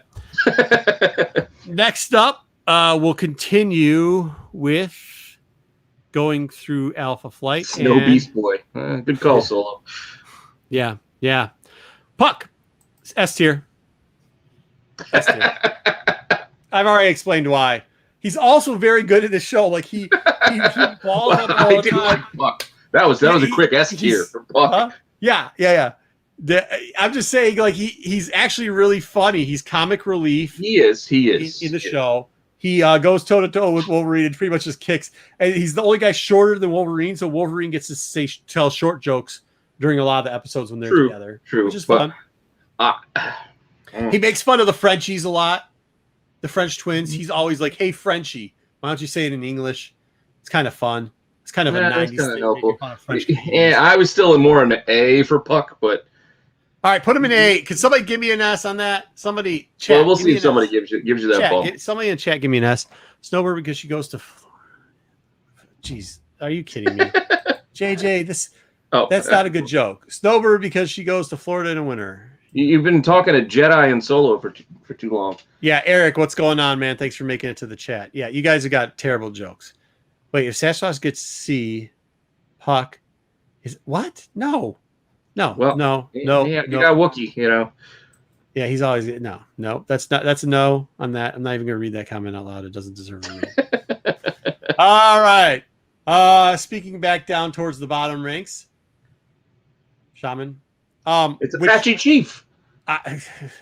In no Chuck. Oh no, that's the wrong show. He also it just does vines all the time. He just brings vines from the his special Native American power is somehow in this TV show just having he's like poison Jungle ivy. vines. Double vine something. Yes. And he's friends with Wolverine, but isn't he is if we're gonna put Snowbird in the trash, I think he's pretty. I'm fine with it. I have no allegiance. So I'm not gonna. Oh well, it's no Shaman. So we separated the twins. I don't know how we're gonna do this because, I don't know. So we got Aurora, Borealis, or what? I said Aurora. And we have North Star, the French twins. I think we should put them in the same place because not in the comic books. We're not talking about social relevance. We're talking about X-Men Adventures. And in X-Men Adventures, I'd give them a C. They're a little bit annoying. Their French accents are terrible. Yeah, they're not garbage. They're not garbage. They're definitely not garbage. I'm fine. Okay, I got them in C. Yeah, I think we have to twin them up on that. I think they're mediocrity, but not garbage. Thank you, Joe. He got it, and that's why. I thought he was on timeout. No, he's not anymore. He's back out of timeout. His timeout was over. He's bumping Puck to an S. If a character makes you laugh every time you see him, that's gold, and he does every time. And then he backs it up with talk too. Really good. All right. I'll give you that. She is nuts, but in the cartoon, James, in the cartoon, I don't think she's as bleeping nuts in the comic book. She would be. I think the tier level, as far as North Star and importance to X-Men and whatever, would be probably higher, and she would probably stay. He might go B-ish, and she might stay 51. Astonishing 51. Well, not just 51 overall. 106 was it 104 or 106? Yeah, either way, he's just a better character in the comic books. Even before that, he's a better character than she is. And he's right; she's crazy in the comic books. Okay. Well, all right, who we got next? Yes, absolutely, JJ. Do you know how this works? Did you see? Yes, I absolutely pull people out of timeout when it helps me out. There you go. Yeah, out of timeout. Pellet box no longer feels the shit. Okay, who is next? Let's go. We've got some great comics. The chat's great. Please give us a thumbs up. Tell your friends, tell your family, and make sure you guys subscribe to Rennavision. All right, who's up next? Yeah, we're getting close to another giveaway. Oh my god! It's the other Vindictor and Vindicator or Vindictor, whatever, Vindicator and bad. Just I hate to put her in the trash because she means well. She means well, but we're just going off of the show. Yeah, she's almost gonna hunt a deer at one point, but then double tranquilizes Wolvie. That's probably her best action move. Is she with a rifle 1 foot away? Actually hit him twice, but the hit marks were about 12 inches apart with a 12-foot rifle. So I don't exactly know how she did that because he didn't move when she did it. But either way. So I think maybe she does have her storyline is interesting. It makes her husband a little bit better. Yeah, I think maybe C. Let's put her in C. I just feel bad putting her in garbage, but yeah, I do too. Because she actually does serve some purpose. Yeah. Unlike this character in this storyline, Maria McTaggart. If there was a lower than trash, I would put her in there. And this is just why on the show. We're not letting just on the show. Hickman's reboot, revamp, retcon. First off, I just remember, and this is why I was remembering when the Hickman thing was coming back. I was like, why did I hate this character so much? And I was trying to think, and then I remembered X-Men Adventures. She's the dude that kind of cheated on Professor X and was supposed to, with Banshee, and that's why I don't like Banshee either. That's why I don't like that little Irish scum. And this guy too, or Scottish, whatever he is, I don't care. It's not a nationality thing. Whatever his terrible accent is, because they live on some weird island. They're weird people, and your island broke Professor X's heart. So what do you think about that? By the way, he somehow had, if you ever go back and watch the show, he somehow had an accent when he goes on to Muir Island too. Professor X. He wanted to be like of the people. Yeah. Okay. Well, it is. He did the same thing when he was up in with the Lilandra and the Shi'ar. Oh yeah.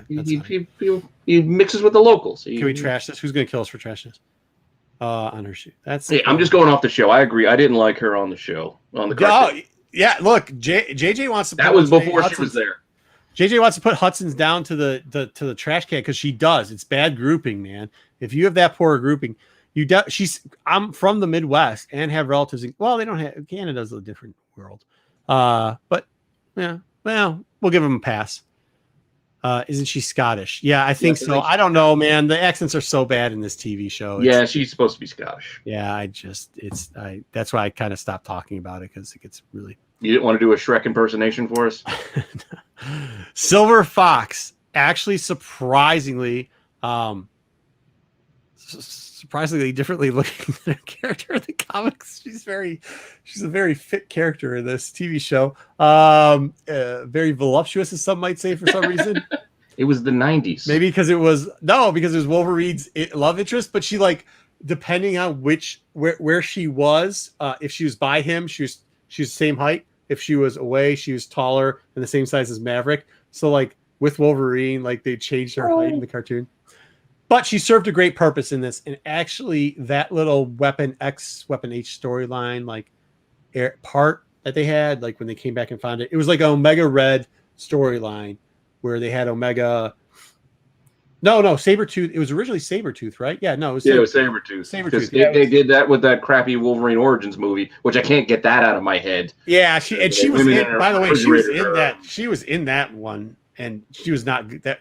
That movie was just. Yeah, that movie was bad. I know, but they might redo her sometime. I hope they do. I actually have her probably in B tier too. If we put Mr. Hudson in B tier, we have to put her in B tier. Going off the cartoon. Off the cartoon, yeah. Not the movie. I'm not going to argue it. The movie is what's hurting. Hey, remember earlier in the show when I was talking about how their king crapped in my Cheerios? Say that. Okay, well, I'm just saying. All right, nobody's above that. Mimic. No. Although I like the character of Mimic. Yeah. I never cared for the character all that much. In the comics? No. Oh, I liked the whole storyline where in the whole Dark Realm stuff, the later stuff, the 2000 stuff, when they started doing that Dark Realm stuff, the crossover when Norman Oswald took over the Avengers and did the Dark Avengers stuff like that. I like that part of the storyline, especially when he tried to be good. But neither here nor there. I don't think he's much better in the. Yeah, I think he's a trash character. Yeah, in the comics or in the. That's what I thought they were trying to do with Morph. I think they were just trying to do Mimic. All right, so we're gonna. Man, you know my feelings on Morph. I gotta split off because we're going heavy here. All right, so here we go. This is the first. This is another character. I think we might be able to make him into the S tier. Mojo. Look, man. I'm still at an A. That's just me. I'm just telling you. You guys convinced me. I got 3 of these. I love Mojo, and I love him because of this cartoon. I like Longshot because of this cartoon. I like all those characters because of it. I thought he was hilarious.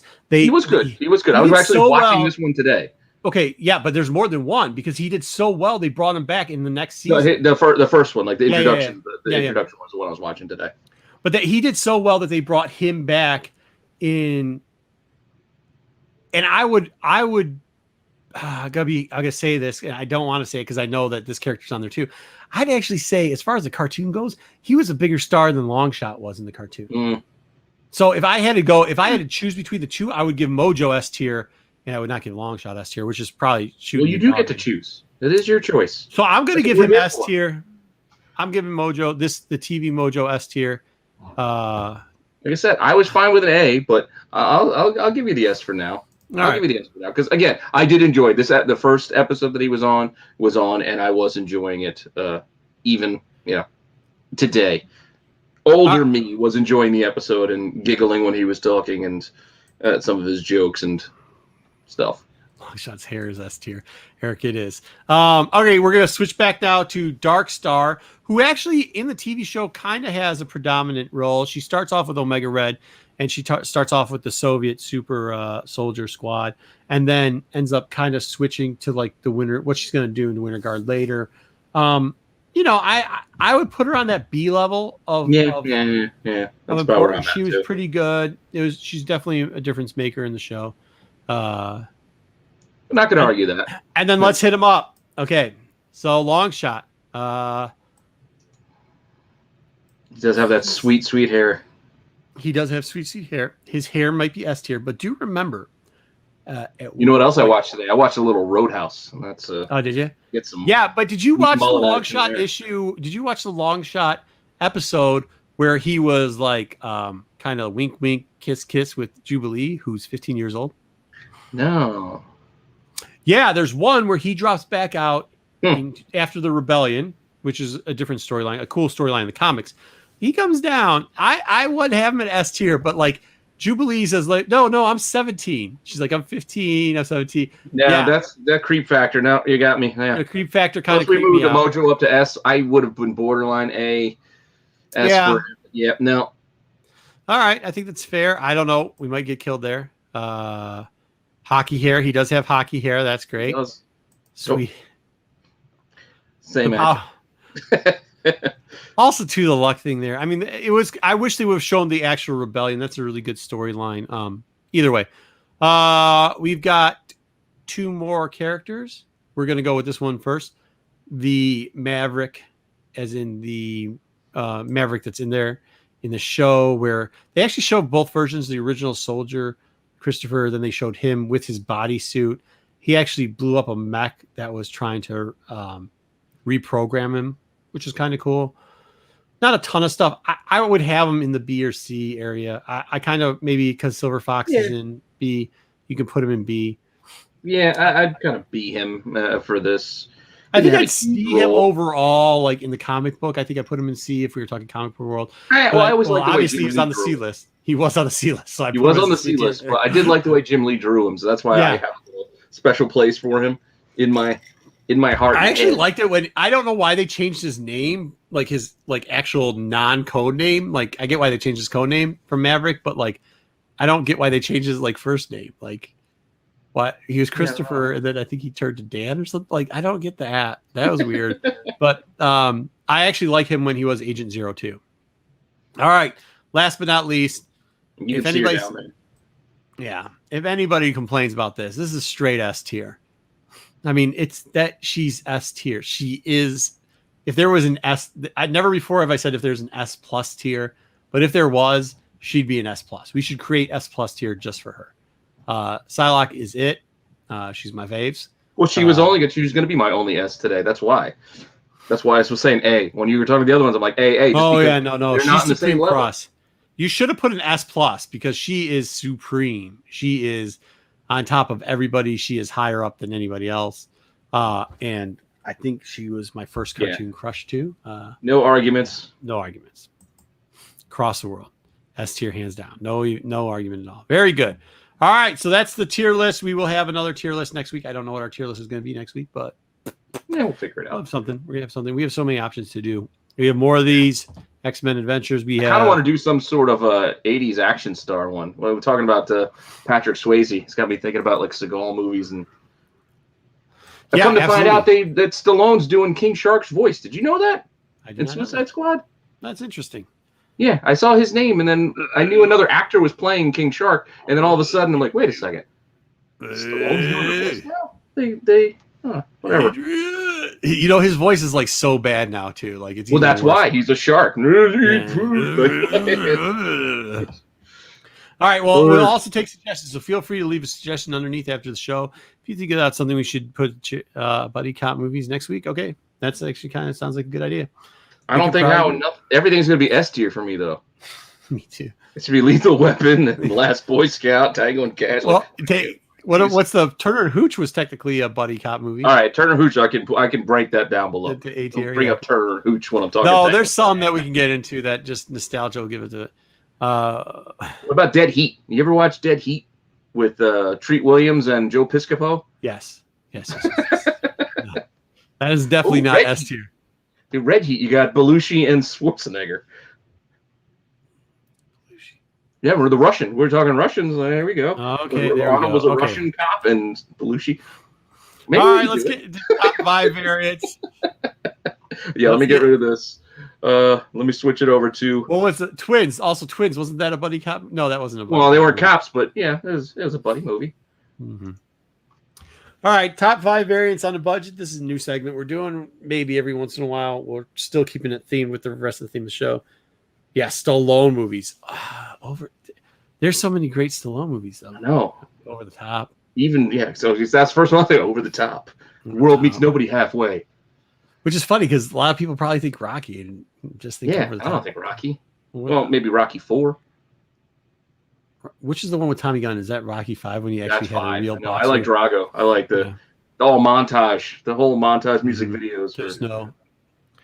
Mr. T1's messed up 2, 3. Yeah, I love T, but yeah, one never made sense because they both lost, but then they didn't like. And of that era, that was still kind of like the knockout. You had good knockouts. So yeah, Cobra's great for Stallone. Oh yeah, Cobra. Stop Her My Mom Shoot is not A tier. JJ Maxwell. Here's the one thing I still can't get out of my mind about Cobra. Dude keeps his gun and pizza in the freezer, cuts the pizza with scissors, and eats it with his leather gloves on. Rewatch Cobra, and you'll see that scene when he pulls out the gun to clean and the pizza from the freezer, cuts them with scissors while wearing his leather gloves, and just eats it in his apartment while doing his gun. That's not true. I think Batman Solo Wookie says that I think that we could do top Batman movies and they're all garbage. No. Batman with Keaton was great. Yeah. I like the Bale. I didn't care for the last Batman Bale movie. Done. The list is done. All right. Stakeout. Okay. Let's do top Those 5 have been on lately too. Even though Stakeout 2 with Rosie O'Donnell. I'll watch that. Oh yeah, that's right. That had Rosie O'Donnell in it. We could do Nick Nolte movies too. All right. Speaking of that, buddy cop movies, 48 Hours, I guess, technically. Oh yeah. And technically, you know what? Speaking of that, Beverly Hills Cop was technically a buddy cop movie. I love Beverly Hills Cop 1 and 2. Yeah. And if we're going down with buddy cop movies, we'll figure out Police Academy too. All 5 of them. Don't get me started on Police Academy. We just shouldn't do a show because we're just gonna go down these. All right. Top 5 variants on a budget. This is what you didn't come up with a fancy intro. This? Ooh, hey. No fancy intro for the budget. Oh, that was nice how they swung around though. That's cute. Yeah. I did animations, but no fancy intro for on a budget. All right, what do we got here? Our first one is a 1 in 100. Oh yeah. So this is crazy. 1 in 100 is on a budget list. Yeah, really. And it's a newer 1 in 100 too. So this is a glow in the dark 1 in 100 for that. What's the name of that series? It's Demon Days Mariko. I think it's the Mariko one. It's the second one, not the first Demon Days one. Yeah, not the first. Yeah, the Mariko. And it has Psylocke on it. These are all Psylocke covers, by the way. If we didn't say all Psylocke. And it's got somebody else on it. I don't know who that's supposed to be. When it glows in the dark, all you can see is Psylocke's hair, pretty much Psylocke. So we'll just call this a Psylocke cover. This is Jim actually Bartell. Easily going. Yeah, Bartell. It's a Bartell, and it's easily going for. I mean, you can easily find this for under $50, like under half a ratio. Yeah, under half ratio. Under half ratio. That's it. So feel free to go look at it. It's actually pretty cool. It does.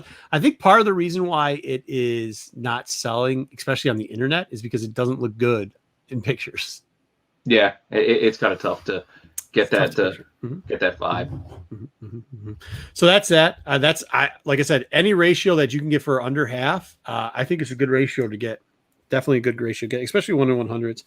It seems like there might have been a lot of 1/100s on this one. Still, it's pretty cool. Well, cover. it's because of the store variant. The store variance is what does it. I mean, stores do the variance, so they're getting a bunch of these ratios as well. So I think that's also what hurts the quantity being out there. So while you can't maybe not be able to get this at your LCS, they're out there online because of exclusives. Yeah, I try. I'm with him. I'm with JJ on. I can't get into the Demon Day stuff, but JJ, go see one of these. See if you can see one of these live.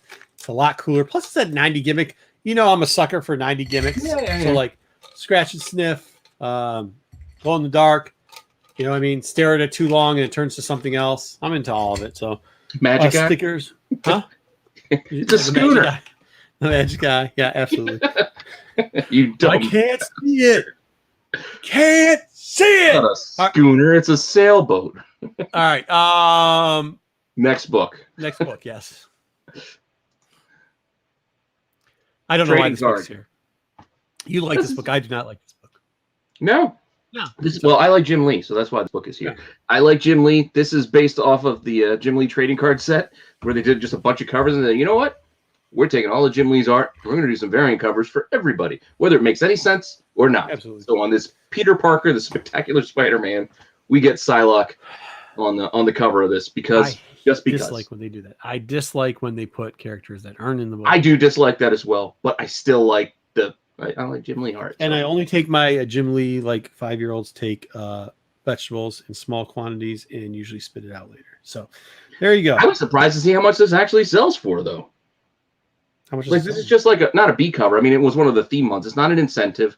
I don't know if it was one of the qualifying variants or what that the stores had to do to be able to order these, but I remember seeing a bunch of the Jim Lee variants when they were out. They didn't seem like they were hard for shops to order to qualify for them. But I mean, this is like $25. 25. Whoa! Yeah. This is supposed to be the budget list, bro. I'm just well. I mean, it is still kind of a budget. I'm just like, this is something just to keep in mind. Not in my budget. Yeah, you can still find them cheaper, is what I mean. I mean, like while it's $25 online, okay, you go to actual locations and shops, you can find stuff like I Can. It's a $25 book. I know. I know. Yeah. So the online market is different than. But I'll be honest with you. Anything Psylocke on the cover is kind of tough to get for a decent price. She blows. I mean, she blows it out of the water every time, unless it's really bad. Unless you're Campbell. Just kidding. All right. Campbell does. Let's see what we got next. I like this one. David Mack. This is that 5 Ronin series. I think it was 5-issue mini where they did some of these X-Men characters. Also kind of tying into that Demon Days too. You know, get that kind of. I thought there was more than one of the Psylocks in there is. This is. Okay. I think this is the B cover. The David Mack, I think, is the B cover, but there is an A cover for this as well. I like both of them. Mm-hmm. And how much does this go for? Do you know by any chance? Like, I think it's right around the same. I think it's in that like 20-25 kind of range. All right. Yeah. Yeah. These were very popular. I think but it's not easy to find. I look for it.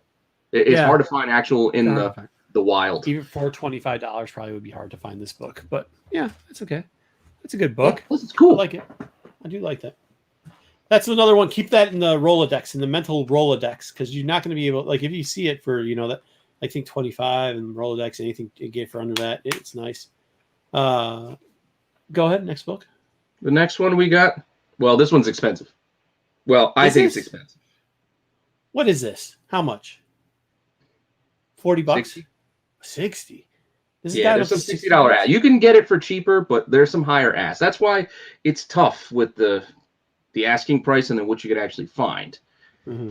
Like I remember when this came out. Again, this was just like a B cover, or whatever. It was the theme of the month. It was the Death of X, where it was just a cover that shops ordered. But they didn't order a ton of these either. Like it was quick. No. And who's this? Who is this?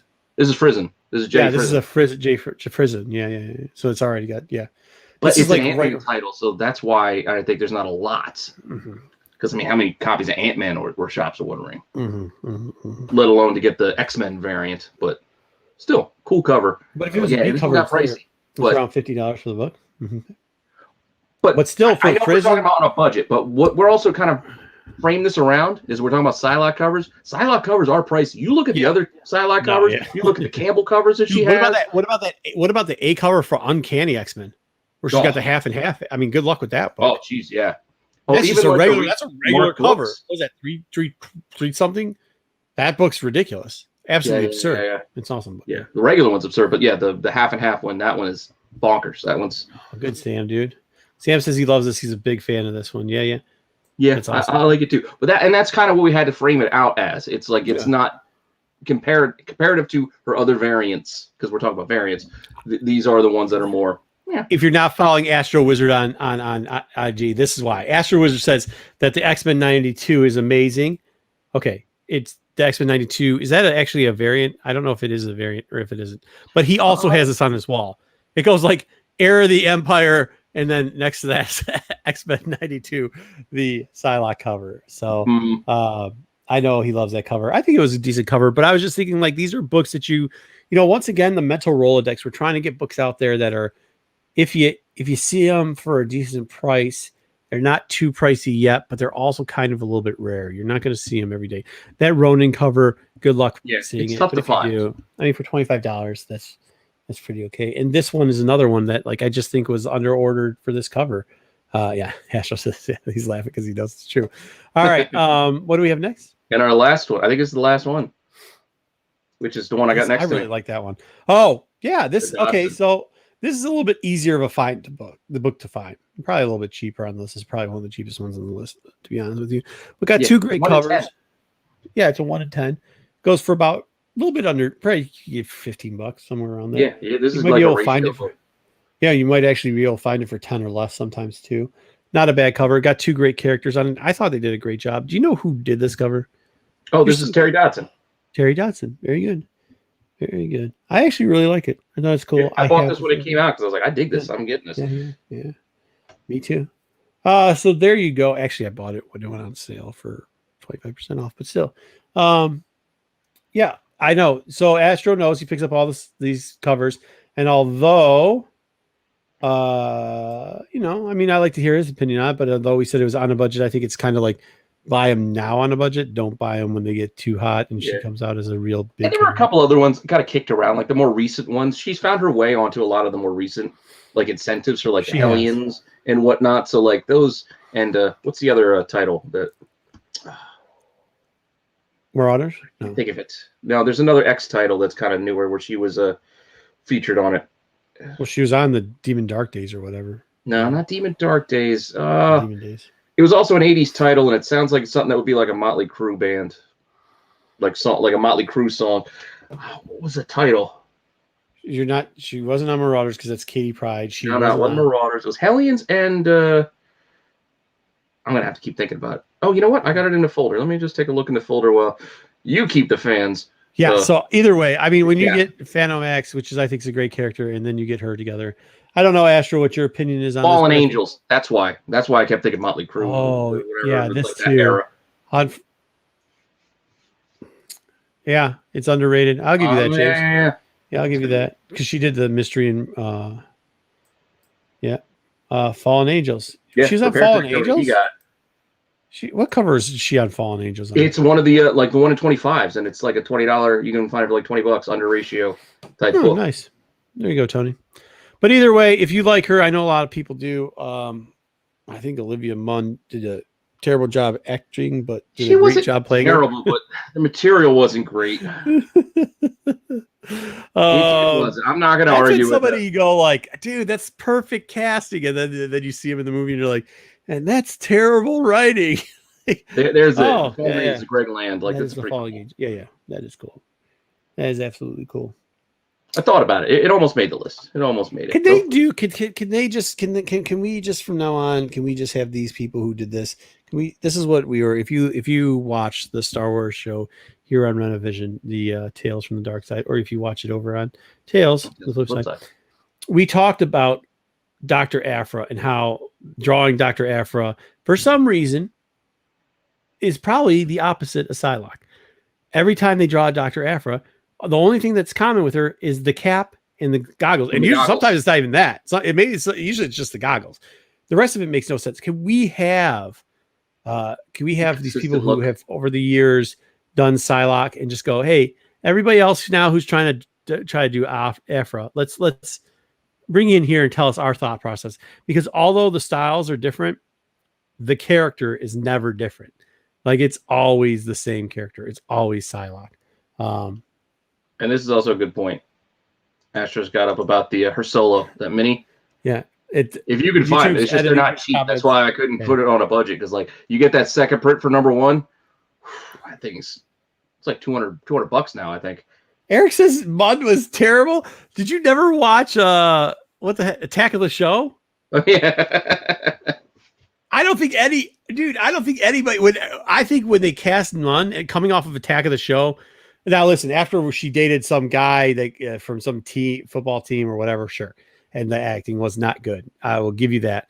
But Attack of the Show, Mom was like brilliant on Attack of the Show. Actually, G4, the biggest mistake that they ever made was getting rid of G4, dude. I mean, they did it back. Well, it can't be like it used to be. Well, no, I mean Xavier Woods is doing it. WWE. Remember, you had Chris Hemsworth on there, and he was it was right before he. What's his name? The guy from the dating thing. The guy from not Hemsworth, not Thor. Oh, what's his name? It starts with. I can't remember. It's Hansen, Chris Hansen. No, Chris Hansen. No. What was after that? He started like a podcast and a blog. I know exactly who you're talking about. Really nerd. What was it called? Nerdist. The guy behind Nerdist. Yeah. I can't remember his name though. They stopped G4, and then like a year later, Nerdist sold for multi-millions of dollars. Like crazy stuff. Like they really. Hartwick. There it is. Hartwick. That's him. Thank you, remember what he was on? What was the dating show he used to be on MTV with Johnny McCarthy? Was it? No. Singled Out. Singled Out, and he was bad on that. Not the one on the bus. The one on the bus was when they would like call in the next guy. I hated the guy on the G4 review show. Are you talking about the tech guy, the little chubby tech guy? Maybe he's talking about Hartwick. Maybe Jay doesn't like Hartwick. I can see if you could. Yeah, Chris Hartwick. Yeah, it's Chris Hartwick. Yeah. I don't think they'll ever have a lineup like that. That guy Adam Morgan Webb and that guy Adam something. Yeah. And Singled Out. Thank you, James. It was Singled Out. Singled Out was a terrible show. It wasn't that bad. The show was bad. Yeah, he's made Jenny McCarthy a star. Is that what made her a star? To the broader populace. Mm-hmm. Then okay. Anyways, so Morgan Webb. Who was Morgan Webb? Who's the chubby guy that did the tech stuff? I actually liked him. He's cover. You know why? Oh, this is JJ doesn't like that guy, the review guy, because of the games. He doesn't like the review guy because of the video game reviews he used to do, I bet.